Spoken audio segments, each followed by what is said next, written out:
We're being joined by a good friend of ours all the way from Paris. Matheus Teles is a football journalist. Matheus, thank you so much for staying tuned. I know it's been a bit while coming, but thank you so much for waiting. Looking at everything that has transpired over the last few months. Now, we've talked about everything going on in the United States, the unending gun violence in that country, the issues with ICE chasing down immigrants as well, United States a belligerent foreign policy as well, kidnapping a sitting president in Venezuela, coveting Greenland, threatening Cuba and Colombia, not to mention the unending cartel drug violence in Mexico. Why would anyone want to go for this, what will possibly be the most dangerous FIFA World Cup in history? Good evening, Tunde. Good evening, everybody who's watching us. It looks like a film. It looks like a movie. What you're describing looks like a movie, and you're right. Why would you go to the biggest party, the biggest sporting event in the world after the Olympics? Yes, the World Cup is taking place in the United States, but we are only 136 days away from the first kickoff match. And then we still don't know if the tournament is going on or not, because many European actors, European lawmakers, people that are part of the most popular sport in the world are calling for a boycott. So we started with this in Germany. So we had the German lawmaker, Jürgen Haidt, who is part of the CDU, the Christian Democratic Union Party, who is former Olaf Scholz party as well. He said that the boycott would be the last resort for Trump to end his threats regarding Greenland. We also had Claude Leroy, a famous French coach, who was the coach for Cameroon, Senegal, Congo.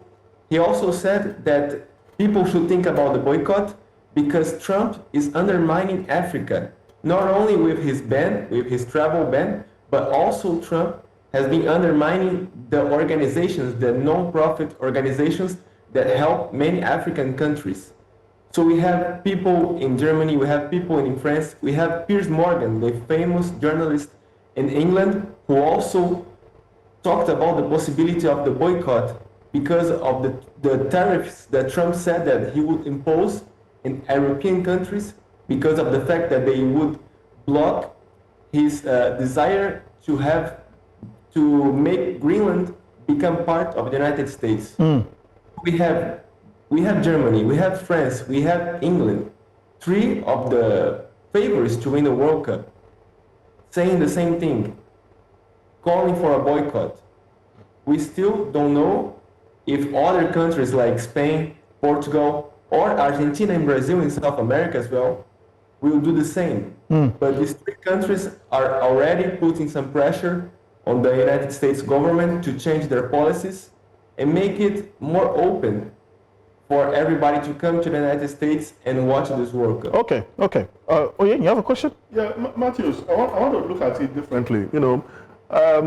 Yes, there have been calls. I want to situate the call by former FIFA President Blatter. A lot of people will feel, okay, it's out of FIFA.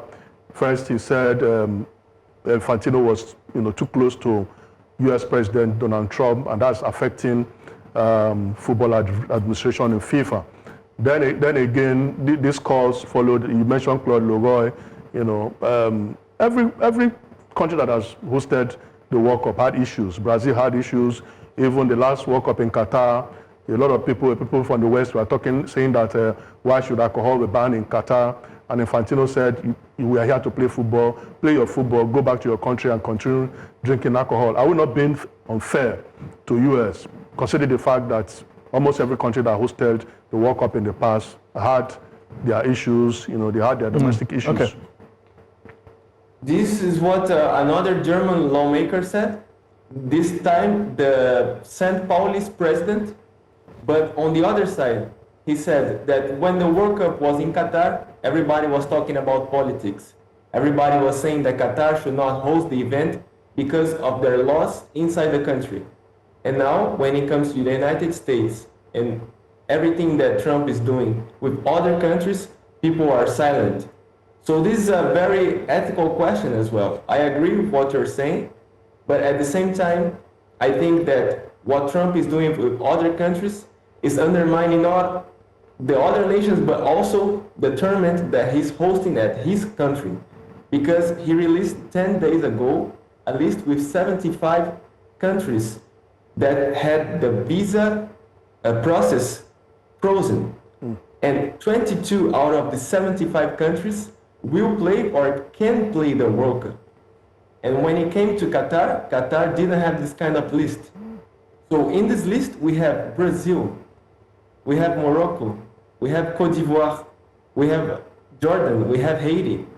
Countries that will play or can play the World Cup. So imagine, Brazilian people love football. The country will play the World Cup. And then the fans who live in Brazil cannot attend the tournament. The same for Colombia, the same for Senegal. So I think that his policies go against the things that he wants inside his country for the most popular tournament in the world. You know what I'm saying? So I think he will have to adapt his measures for the next months, and we will see how it goes. But for now, people from 22 countries that will play or can play the World Cup will not be able to leave it. I get that, Matheus, but fine, before we let you go, it's one thing to mention the word boycott. But do you think many of these countries actually have the political will to actually carry it out? We saw the 1980 Olympics where the United States led a global boycott of that Olympic Games because it was held in Moscow in the USSR, who they have political differences with. Do you think countries and fans have the political will or the cojones to actually carry out that threat to boycott the FIFA World Cup? I think fans do.